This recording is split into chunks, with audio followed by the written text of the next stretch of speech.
While I was busy pulling the keycaps from this Hi-Tek keyboard, I figured I'd share my patented method for doing it.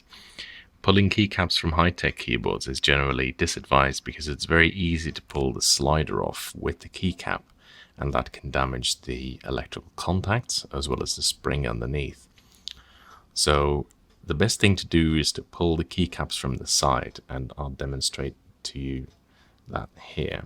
So take this tab key, for instance, put a keycap on like a wire puller and more or less lever it to the side like that.